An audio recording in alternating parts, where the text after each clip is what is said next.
大家好，今天我们一起了解一下阿富汗猎犬。阿富汗猎犬是一种非常特别的猎犬，它有着又厚又细又丝滑的背毛，还有一条尾巴末端蜷曲成环的特征。这个品种是在寒冷的阿富汗山区经过有选择性的繁殖而成的。它们的本地名字是特阿他斯普什图语或 Sek 达里语，其他的名字有巴尔赫猎犬、俾路支猎犬、巴拉兹猎犬、夏尔加尔猎犬、喀布尔猎犬、加兰代猎犬，有时候也被错误地称为非洲猎犬。就像其他视觉猎犬一样，它们跑得又快又灵活。美国养犬俱乐部 AKC 描述这个品种是最吸引人的之一。阿富汗猎犬是一个高傲而有尊严的贵族，拥有卓越的外表。尽管它们看起来很威严，但阿富汗猎犬也有可爱的傻气和深深的忠诚。自古以来，阿富汗猎犬因其美丽而备受赞赏。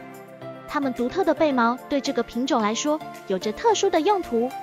它们的长毛被发展出来，以保护它们免受严酷的山地气候的影响。它们的大爪垫可以在崎岖的地形上起到减震的作用。品种描述：阿富汗猎犬是一种高大的狗狗，它们高61到74厘米，24到29英寸，重20到27千克，44到60磅。它们的背毛可以是任何颜色，但是不鼓励有白色的标记，尤其是在头部。很多狗狗都有黑色的面具。有些阿富汗猎犬的面部毛发看起来像是福尔摩斯胡子，有时候也被称为小胡子。有些阿富汗猎犬几乎是白色的，但在美国养犬俱乐部的标准中，有白色和红色或黑色混合的狗狗会被扣分，但国际养犬联合会 FCI 并不会扣分。它们长而细腻的背毛需要很多的护理和梳理。阿富汗猎犬的长顶髻和背部短毛的鞍部是它们背毛的独特特征。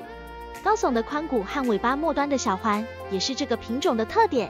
典型的阿富汗猎犬的性格可以是高傲而有尊严的，但在玩耍时会开心又搞笑。和其他视觉猎犬一样，这个品种对猎物有很强的驱动力，可能与小动物相处不好。阿富汗猎犬可以在犬类敏捷竞赛中取得成功，也可以成为直觉敏锐的治疗犬和伴侣。基因研究表明，阿富汗猎犬是最古老的犬种之一。在训犬师中，阿富汗猎犬被认为是相对智商较低的品种。在斯坦利·科伦的《犬类智商》一书中，他将这个品种在138个提到的犬种中排在最后。理解和遵守命令的能力需要重复80次以上，第一次听命令的次数不到25%。科伦指出，在他咨询的所有训犬师中，阿富汗猎犬始终被评为最不听话的犬种之一，其中大多数199只中的121只，在133个品种中将阿富汗猎犬排名最后。饲养方法：阿富汗猎犬的毛发非常长，这也是它们看起来很优雅的原因之一。因为毛发这么长，我们每天最好都用专用的梳子给它们梳理毛发，把打结的毛发挑开。给长毛狗狗洗澡是一件麻烦的事情，特别是对于阿富汗猎犬来说，它们的毛比一般的狗狗要长很多。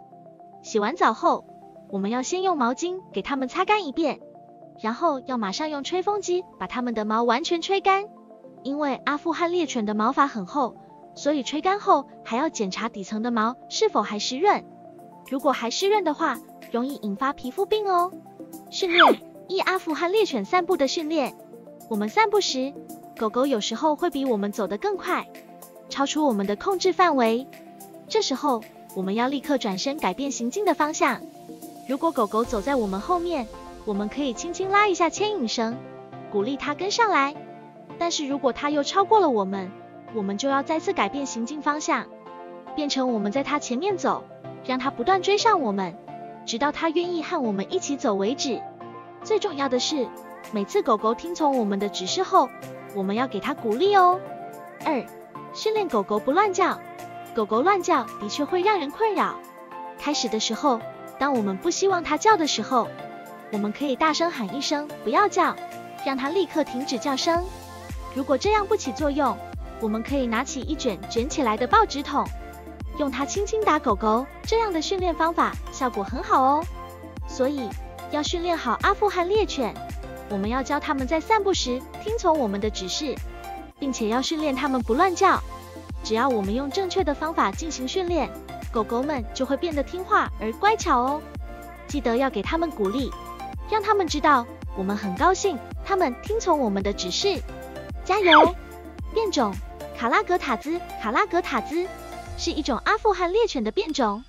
它在1920年被一位印度军官贝尔穆雷少校从阿富汗带回欧洲。塔兹是西亚狩猎犬的一种古老和现代的名字，它被用来表示萨卢基犬、阿富汗猎犬、塔伊干犬、波斯灵缇犬等猎犬品种。巴赫穆尔是一种长毛的视觉猎犬变种，它主要在俄罗斯繁殖，并被认为是阿富汗的本地品种。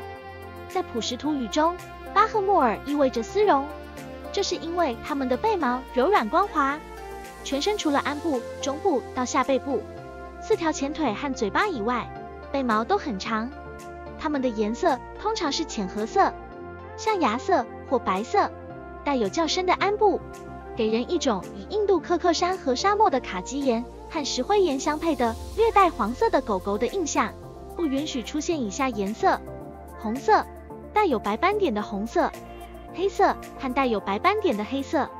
和阿富汗猎犬最亲密的品种萨卢基是一种拥有古老起源的品种，尽管它作为一个标准化品种，主要是在英国和德国进行的。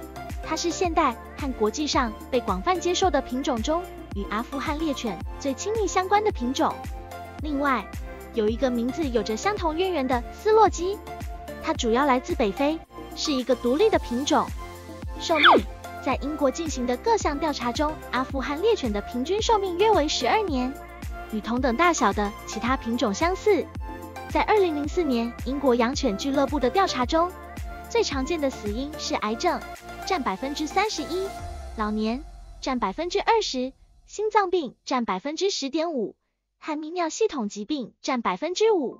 那些因为老年而死亡的狗狗的中位寿命为12岁，其中12%的狗狗活到了至少14岁。历史：阿富汗猎犬是一种古老的犬种，比19世纪出现的现代犬种还要古老。它和萨卢基犬是亲戚哦，关系最亲密呢。这种狗和阿富汗以及俄罗斯和土库曼斯坦低里海地区的 Tazi 犬有相似的祖先，还有其他相似外貌的犬种，比如来自中国与阿富汗接壤的天山山区的 Tigan 犬和 Barakzai 或者 Kermbeli 猎犬。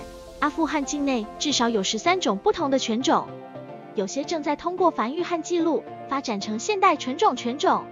阿富汗猎犬一旦离开阿富汗，它的历史就与最早的犬展和英国犬业俱乐部紧密联系在一起。19世纪，一些视觉猎犬被从英属印度归来的军官带到英国，并在当时刚兴起的狗展上展出。